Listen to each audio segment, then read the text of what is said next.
डॅडींनी धाडला सूर्यासाठी निरोप. डॅडी करणार का सूर्याला माफ? लाखात एक आमचा दादा मालिकेची कहाणी रोजच नवीन वळण घेताना दिसते आणि शो मध्ये आपल्याला खूपच ट्विस्ट आणि टर्न्स बघायला मिळतात. अशात कालचा एपिसोड खूपच धमाकेदार होता, ज्यामध्ये आपल्याला काय बघायला मिळालं या व्हिडिओमध्ये सविस्तर जाणून घेऊया.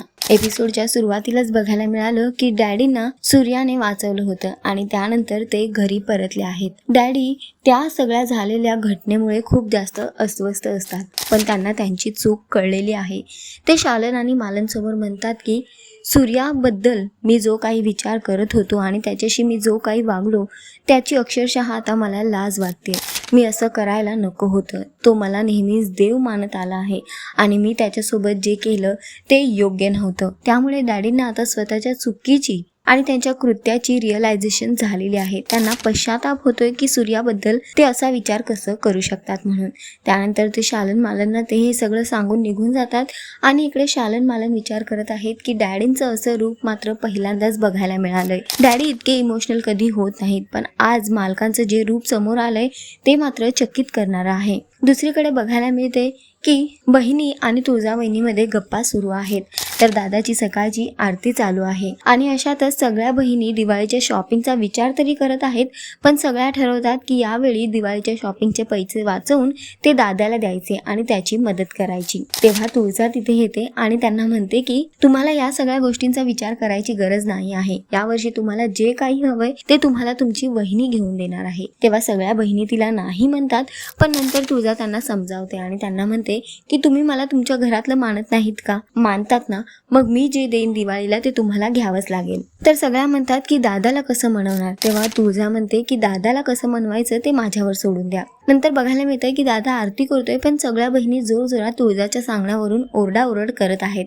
सगळ्या आपापल्या दिवाळीच्या शॉपिंगच्या लिस्ट समोर ठेवत आहेत. हे सगळं ऐकतो दादाची आरती होते. दादा तिथे येतो आणि त्यांना म्हणतो की तुळजा आल्यापासून तुम्ही अगदी बेशिस्त होत आहात. कामाकडे तुमचं अजिबात लक्ष नाही आहे. त्यावर तुळजा म्हणते सूर्याला की तुला काय वाटतं मी तुझ्या बहिणींना बिघडवते?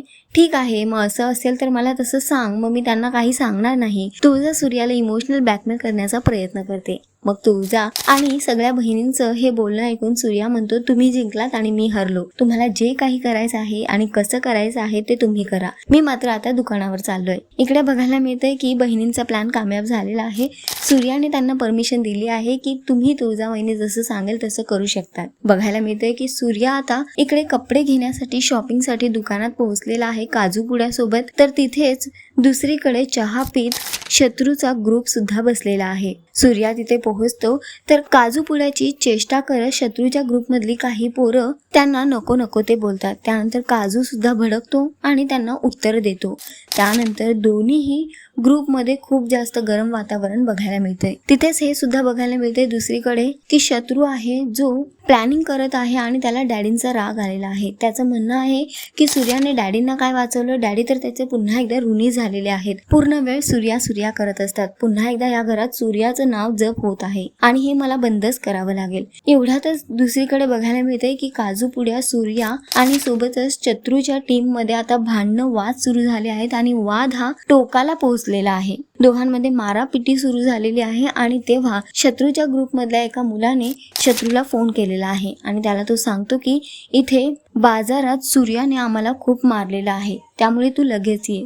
सूर्या इथे मारपीट करतच असतो की शत्रू त्याच्या समोर येऊन उभा राहतो आणि तो वाद मिटतो आणि सूर्या तिथून घरी निघून जातो आणि शत्रू आपल्या घरी निघून जातो. सूर्या घरी पोहोचलेला आहे. सगळी हकीकत त्याने तुळजा आणि बहिणींना सांगितली. बहिणी सगळ्या चिंतेत आहेत. तुळजा मात्र खूप चिंतेत आहे की कदाचित हे तिच्यामुळे झालंय का, शत्रूने तिचा बदला घेण्याचा पुन्हा एकदा प्रयत्न केलाय का, ह्या सगळ्या विचाराने. तेव्हा सगळ्या बहिणी सूर्याला म्हणतात की तू या सगळ्यापासून दूरच राहत जा, कारण तुला काही झालं तर आम्ही राहू शकणार नाही. सगळे चिंतेत दिसत आहेत. तर तुळजा सुद्धा सूर्याला समजावताना दिसत आहे. तर इकडे बघायला मिळतंय की डॅडी शालन मालन यांच्यामध्ये बोलणं चालू असतं. तेवढ्यात शत्रू तिथे पोहोचतो आणि घडलेला सगळा प्रकार, झालेली घटना डॅडींना आवाज चढवून सांगतो. त्यावर डॅडी खूप जास्त रागवतात आणि शत्रूला म्हणतात की यापुढे लक्षात ठेव, माझ्याशी नेहमी खालच्या स्वरातच बोलायचं, कारण या घरात फक्त आवाज चढवून बोलण्याचा अधिकार माझा आहे आणि तो सुद्धा आज मी शांत आहे.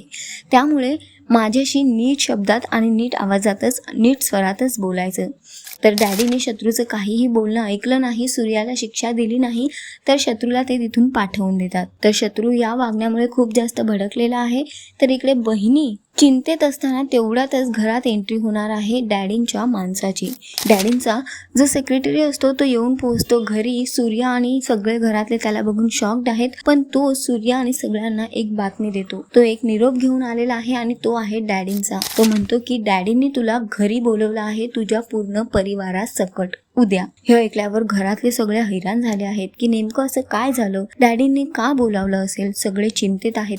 पहिले तरी कोणीच जाण्यासाठी होकार देत नाही. तुळजा सुद्धा म्हणते की सूर्या तुला तिथे जायची काहीही गरज नाही आहे, नको ते होऊन बसेल. पण सूर्या मात्र डॅडींचा आदेश पाळतो आणि त्याला म्हणतो की उद्या आम्ही सगळ्या परिवारासोबत तिथे येऊ म्हणून. तो माणूस निघून जातो. त्यानंतर सगळे सूर्याला समजावण्याचा प्रयत्न करतात, पण सूर्या म्हणतो की काही चिंता करण्याची गरज नाही आहे, मी आहे ना, तर आपण सगळं जायचं म्हणजे जायचं. इकडे आता बहिणी आणि तुळजा चिंतेत आहे. त्यांचं म्हणणं आहे की उद्या जर डॅडींनी बोलावून घेतलेलं आहे तर डॅडी काय करतील सूर्यासोबत काही सांगता येत नाही. आणि ह्या विचाराने सगळे मात्र आता गाफील झालेले आहेत. सगळे सूर्याला समजावण्याच्या प्रयत्नात आहेत की दादा तिथे जाऊ नको, तिथे गेल्याने वाद वाढेल. पण आता बघणं फार महत्त्वाचं असणार आहे की सूर्या आपल्या परिवारासोबत तिथे पोहोचणार का आणि तिथे पोहोचल्यावर डॅडींची आणि शत्रूची काय रिॲक्शन असणार आहे. तर पुढील येणारा एपिसोड सुद्धा असाच धमाकेदार असणार आहे, ज्याचा नवीन प्रोमो समोर आलेला आहे आणि तो खूपच ट्विस्ट आणि टर्न्सने भरलेला आहे. तर काय बघायला मिळणार? डॅडींनी केलं सूर्या आणि तुळजाचं स्वागत, सूर्याला दिला जावई बापूंचा मान.